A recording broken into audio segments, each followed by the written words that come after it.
수강생 여러분 안녕하세요. 보험조사 분석사 형사법 부분, 범죄학 부분을 맡고 있는 고변입니다. 저희가 이 부분이 이제 관련 법령이라서 조금 어렵게 느껴질 수가 있어요. 다른 과목들도 물론 좀 어렵지만 이 부분 특히 이제 법학을 이제 접해 보지 못하신 분들은 상당히 까다롭게 느껴질 수 있습니다. 그래서 이 부분에서 특히 이제 처음에 총 40문제가 나오는데 10문제를 형법, 그 다음에 10문제를 형사소송법, 10문제를 이제 수사 파트라고 해서 그 부분을 하게 되고요. 10문제를 범죄학을 하게 됩니다. 근데 형법 부분에 이제 총론 부분이라는 곳에 5문제, 그 다음 강론 부분에 5문제 이렇게 나오고 형사소송법하고 수사는 거의 비슷해요. 그래서 2편과 3편은 거의 비슷해서 사실상 형사소송법을 진짜 열심히 공부하셔야 됩니다. 수사 파트는 형소법 내용을 그대로 문제를 낼 때가 많아요. 그래서 사실 형사소송법 부분이 수사라고 해서 연결해서 20문제가 나온다 이렇게 보셔야 됩니다. 그 다음에 이제 범죄학이 별도로 10문제가 나오는데 이 형법 부분에 10문제밖에 안 나오는데도 불구하고 범위가 넓고 내용이 어려워요. 그래서 이 형법 부분을 총 7번 정도나 8번 정도의 강의를 하게 됩니다. 그래서 좀 많은 부분을 할애하는데 그 부분을 이해해 주셔야 돼요. 왜냐면 거기서 이제 당락이 결정될 수도 있기 때문이다 이렇게 보셔야 됩니다. 그래서 이번 시간은 이제 처음으로 형법 총론 부분을 먼저 이제 보시게 될 거고요. 몇 번에 걸쳐서 형법 총론을 먼저 보시게 될 겁니다.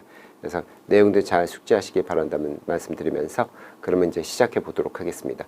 제2과목 형사법과 범죄학 개론 부분을 맡고 있습니다. 자, 넘어가도록 하죠.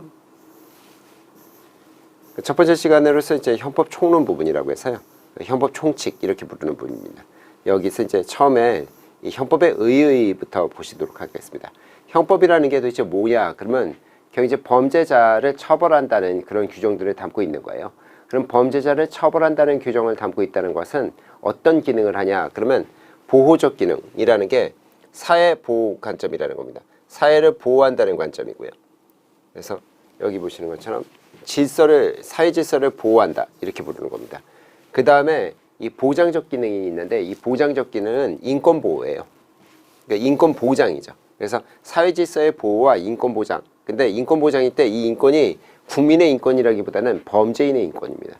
아니 범죄인의 인권을 왜 보장해 주는 거야? 라고 하면 이게 근대 시민혁명 이후에 이제 형법을 다시 이제 정리하게 됐거든요. 형법하고 형소법을. 근데 이제 그 당시에는 근대 시민혁명이라고 해서 유럽에서 19세기 초반 또는 이제 18세기 후반에 귀족과 왕이 너무 이제 전행을, 즉 자의적인 형벌권 행사를 많이 했다. 이런 것 때문에 범죄자라도 그에 대한 어떤 최소한의 절차적인 인권을 보장해 줘야 된다. 이런 차원이 만들어진 거예요. 그래서 요즘 생각해 봤을 땐 범죄자의 인권을 보장한다고 하면 좀 말이 안 되는 부분이 있지만 시작점이 그래왔다. 그래서 보통 범죄인의 마그나 카르타, 대헌장이라고 해서 이 대헌장이라는 게 이제 영국에서 1215년에 만들어진 건데 인권조항이 있었어요. 그래서 보통 이걸 인권조항이라고 해서 범죄인의 마그나 카르타 이렇게 부르게 됩니다. 그 다음에 보충성 원칙이라는 건데 보충성 원칙은 이 인권보장이라는 개념에서 나온 겁니다. 형법이라는 것은 쉽게 해서 감옥에 보낼 수 있는 거죠. 교도소에 보낼 수 있는 거고 벌금을 물릴 수 있어서 이 제재, 국가가 국민에게 하는 제재 중에 가장 센 거라고 생각해요. 그렇기 때문에 가장 센 거는 좀 뒤로 미뤄야 된다는 겁니다. 다른 어떤 방식이 있다면 범죄를 막을 수 있는 다른 방식이 있다면 그걸 먼저 쓰고 그게 안 되면 최종적으로 뭐 교도소에도 보낼 수 있는 형벌을 부과해야 된다. 그래서 맨 마지막에 써야 된다. 이게 보충성이라고 부르는 겁니다. 최후적 사항에서 사용해야 된다 라고 하는 거죠. 이걸 왜 보충성이라고 부르냐면 다른 어떤 과태료라든지 이런 행정처벌이 있어요. 그러니까 정확히 행정처벌이라고 부르지 않고 행정제재라고 하는데 행정제재 같은 걸 사용할 수 있다면 그걸 먼저 쓰고 그게 안 된다면 보충적으로 그 다음번에 사용하는 것이 형벌이다 이렇게 생각하는 거죠. 그래서 형법의 기능은 질서의 보호, 그 다음에 인권의 보장. 그렇기 때문에 이 형법은 보충적이다 이런 표현을 쓰는 겁니다. 그러면 이런 관점에서 특히 이제 인권보장이라는 관점에서 죄용법정주의라는 게 만들어집니다. 이 죄용법정주의라는 거는 범죄와 형벌을 법이 정해놔야 된다라는 겁니다. 그래서 여기 이 죄라는 게 범죄고요. 형이라는 게 벌입니다. 그럼 법이라는 건 우리가 알고 있는 법이고요. 정이라는 게 정해두어라 이 뜻입니다. 그래서 범죄와 형벌을 법으로 정해둬라 라는 겁니다. 왜냐면 아까도 말씀드렸지만 왕과 귀족이 자의적인 형벌권을 사용했던 것 때문에 이거에 대한 반성이기 때문에 법률로 써놓으라는 거예요. 그래서 첫 번째 나오는 게 성문법주의 또는 성문법률주의라고 부르는 겁니다. 이렇게 부릅니다. 성문법주의 또는 성문법률주의인데 이 법률이 없으면 범죄가 없고요. 그 다음에 형벌도 없다. 즉 법으로 써놓지 않았다면 범죄라고 할 수도 없고 그걸 처벌할 근거도 없다 라는 근대 형법의 기본 이념이죠. 그러면 이게 법률주의라는 거죠. 그래서 성문법률주의 이렇게 부르는데 국회가 제정하는 법률이어야 됩니다. 그러니까 법률이라는 걸 국회가 제정하게 돼 있거든요. 삼권 분립 차원에서. 근데 이제 국회가 아닌 다른 곳에서 만들면 안 된다 라고 얘기하는 거죠. 그래서 여기서 보시는 것처럼 명령, 규칙 등 하위 법규들이 있거든요. 그러니까 법의 체계는 보통 헌법이라는 게 맨 꼭대기 있고요. 그 다음에 법률이 있고요. 그 다음 명령이라는 게 있고요. 그 다음에 규칙이라는 게 있습니다. 그래서 이게 이렇게 피라미드처럼 이렇게 계급도가 있는 건데 여기서 이걸로 정해야 되는 거고 헌법은 너무 높은 거니까 그걸로 정할 필요는 없는데 이 명령이나 규칙 방식으로 정하지 말라 이렇게 돼 있는 겁니다. 국회가 만드는 법률로서 정해라 라고 돼 있고요. 관습형법은 금지합니다. 민법 같은 데서는 관습법을 긍정하는데요. 형법에서는 관습법을 사용하게 되면 너무 여기저기서 다른 법을 사용할 수 있으니까 그렇게 하지 마라 라는 거죠. 다만 관습법을 보충적 해석 기준으로 사용할 수는 있습니다. 그리고 피고인에게 만약 유리하다면 관습법을 적용해 주는 것도 불가능하지는 않다. 막 그걸 막 권장하는 건 아닌데 불가능하지 않다. 즉 가능하다 이렇게 봅니다. 근데 관습형법 자체는 그런데 부정되는 거예요. 그건 부정되되 해석 기준으로 사용한다거나 또는 관습법이 피고인에게 유리하다면 예외적으로 사용할 수 있지 않겠냐라는 거죠. 그 다음에 명확성 원칙입니다. 명확성이라는 것은 성문법률주의에서 나오는 거예요. 그게 뭔 말이냐면 법률로 정해놨는데 이게 너무 애매모호하면 안 된다는 겁니다. 그러면 또다시 자의적인 어떤 그런 법 적용이 될 거니까 딱 명확하게 정해놓으라는 겁니다. 그래서 여기 보시는 것처럼 국민들이 예측할 수 있게끔 명확하게 예측 가능성이라고 하고 법적 안정성의 관점이라고 얘기합니다. 그러니까 자의적 해석이 가능하면 안 돼요. 법관이나 국가가 자의적 해석을 하면 안 됩니다. 그렇게 되죠. 그런 관점입니다. 근데 이게 밑에 있는 뭐 상대적 부정경하고 절대적 부정경은 뭐야? 그러면 이게 부정경이라는 게 있는데 부정경이라는 건 한자로 쓰면 안일부 정해지지 않았다. 그러니까 정한다는 겁니다. 한자로.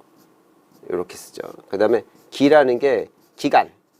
그 다음에 형이라는 게 형벌. 그래서 기간을 정하지 않은 형태로 법을, 그러니까 형벌을 부과하면 안 돼요.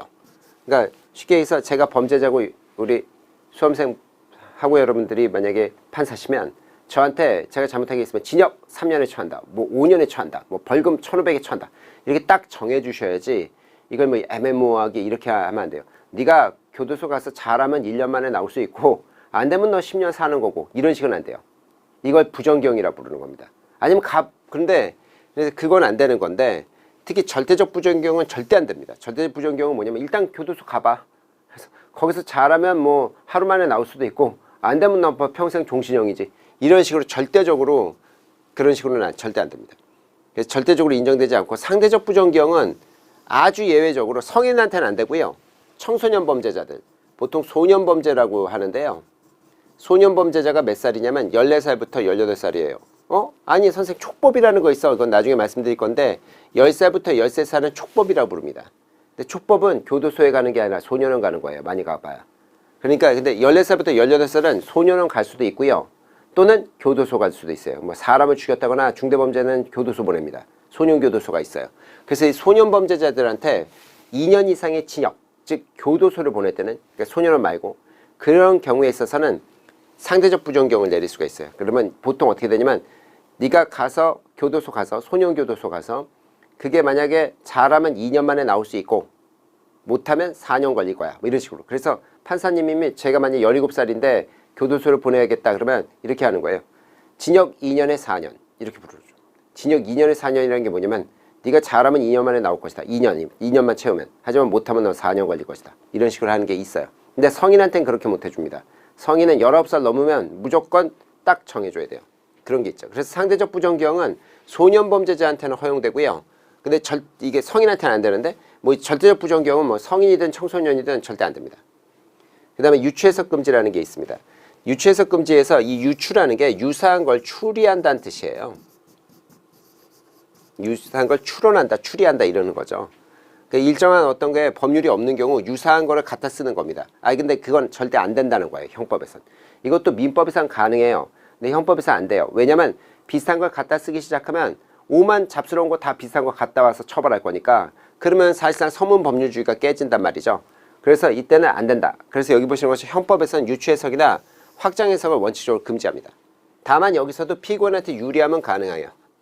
피고인에게 유리하다. 이게 인권보장 차원 때문에 그래요. 그래서 피고인, 범죄자한테 유리하면 가능하게끔 해줍니다. 그렇게 되죠. 그래서 이 유추해석 금지인데 좀 알아두셔야 될 사례 같으면 뭐냐면 강도나 강간범죄 같은 거에 폭행. 이때 폭행이라면 사람을 때리는 거 아니겠습니까? 우리가 생각하는 건. 근데 약 같은 걸 먹이는 것도 폭행이라고 볼 수 있겠냐. 약 같은 거 먹여가지고 이렇게 정신 나가게 하는 것도 폭행이냐. 때린 게 아닌데. 그런데 때린 걸로 봐도 괜찮다. 포함해서 해석해도 괜찮아요. 그럴 수도 있죠. 그 다음에 만약에 유기죄 객체라는 게 유기죄는 뭔가 사람을 갖다 버리는 거예요. 사람이라는 게 뭐 저를 뭐 누굴 갖다 버릴 수도 없잖아요. 근데 이제 그게 아니라 저희 어머니가 만약에 87세 뭐 이러신데 몸이 좀 안 좋으세요. 그러면 어디다 이제 무슨 서울역 같은 데 갖다 놓으면 못 찾아오시는 거죠. 치매 환자시거나 컨디션이 안 좋으시면. 그러면 솔직히 죽으란 얘기예요. 그게 유기죄거든요. 아니면 제가 뭐 3살짜리 애를 어디다 갖다 놓죠. 제 아동을, 제 자녀를 3살짜리다. 그러면 거기도 못 찾아와요, 집을. 그런 게 유기죄예요. 일반적으로 뭐 만약에 15살짜리 제 아들을 만약에 어디 갖다 놓죠. 얘 찾아옵니다. 그래서 이거 유기죄 안 돼요. 그 다음에 내 부모님이라도 80세 부모님이라도 어디 갖다 놔도 찾아오십니다. 건강하시면. 그래서 그건 유기죄가 안 되는데 컨디션이 안 좋거나 뭐 아니면 이제 너무 어린 그런 자녀나 부모님을 갖다 버리는 게 유기죄인데 유기죄에서 그래서 도움이 필요한 사람 이렇게 얘기하죠. 그때 사실혼 관계에 있는 사람을 버리는 것도 가능하냐? 그럼 그것도 포함해서 해석할 수 있어요. 사실혼 관계라는 게 뭐냐면 제가 만약에 아픈 부인을 갖다 버리면 유기죄예요. 아픈 부인을. 근데 이제 아픈 부인이라고 했을 때 뭐 거꾸로도 마찬가지예요. 부인이 아픈 남편을 뭐 정신적으로 좀 힘든 남편을 갖다 버리면 그것도 그게 되는데 그때 이 법률적 부부여야 되냐 그랬더니 아니 사실혼 관계도 좀 넓게 해석해도 괜찮다. 그러면 이게 유추해석이나 확장해석 아니겠냐 그랬더니 그건 가능한 해석이라는 판례가 있어요. 그래서 유추해석이 금한다는 게 원칙이지만 예외적으로 이런 것들에서는 인정된 케이스들도 있다 라고 하는 거죠. 그래서 이런 것들이 이제 시험에 나올 수 있습니다. 이 두 케이스가 보통 이제 시험에 나왔던 케이스예요. 우리 시험에. 그래서 이런 거는 가능하게 해준 적도 있다 이렇게 보셔야 됩니다. 그 다음에 계속적으로 죄형법정주의를 보실 겁니다. 죄형법정주의에 그 다음에 소급표 금지 원칙이라는 게 있습니다. 소급표라는 게 뭐냐면 장래를 향해서만 법이 적용돼야지 과거의 거에 대해서를 법을 적용하면 안 된다. 아니 무슨 말이야. 과거에 살인 저질렀거나 뭐 강도를 저질렀거나 이런 사람을 잡아서 처벌하는 건데 왜 사후에 뭐 나중에 그쪽으로 못 당한다는 거야. 장래를 향해서만. 뭔 말이냐면 이겁니다. 개념이 이렇게 되는 거예요. 법이 시행되기 전까지는 안 된다는 거예요. 그래서 시행 이전 행위에 대해서는 안 된다는 겁니다. 예를 들어 설명드릴게요. 2014년에 어떤 법이 만들어졌냐면 이렇게 해서 만들어져서 이때부터 시행되기 시작했는데 종조까지는 없었던 겁니다. 종조까지는 없었음. 그러니까 2017년에 어떤 게 만들어지냐면 동물보호법이라는 게 예전부터 있었는데요. 동물보호법에서 어떤 규정이 만들어지냐면 동물을 만약에 공개 장소에서 죽이거나 그러면 자기의 기르는 동물이라 하더라도 그에 대해서 죄를 묻겠다 이렇게 얘기했어요. 2년 이하의 징역 또는 2천만 원 이하의 벌금입니다. 뭔 말이냐면 제가 기르는 강아지 애완견이 있다고 칩시다. 뽀삐? 애완견보다 좀 크겠다. 어쨌든 뭐 이런 큰 가게가 있어요. 근데 제가 이걸 잡아먹어. 그럼 되냐? 그러면 불가능한 건 아닙니다. 왜 우리 인간이 소하고 돼지, 닭도 다 잡아먹기 때문에 개도 잡아먹는 게 뭐라고 얘기 안 해요. 근데 문제는 공개 장소에서 잡아먹지 말라는 거예요. 그래서 그게 언제 만들어졌냐면 이게 정확하게 모르겠지만 2014년 1월 1일부터 시작했다고 칩시다. 요때쯤 시작했던 건 맞아요. 그러면 어떻게 되냐면 만약 2013년에 어떤 사람이 뭐 조금 지방권 시골 뭐 이럴 때 한 75세 정도 되는 할아버지가 자기 집 개를 마을회관 앞에서 사람들이 지나다니는 마을회관 앞에서 잡는단 말이에요. 죽여서 잡아먹으려고.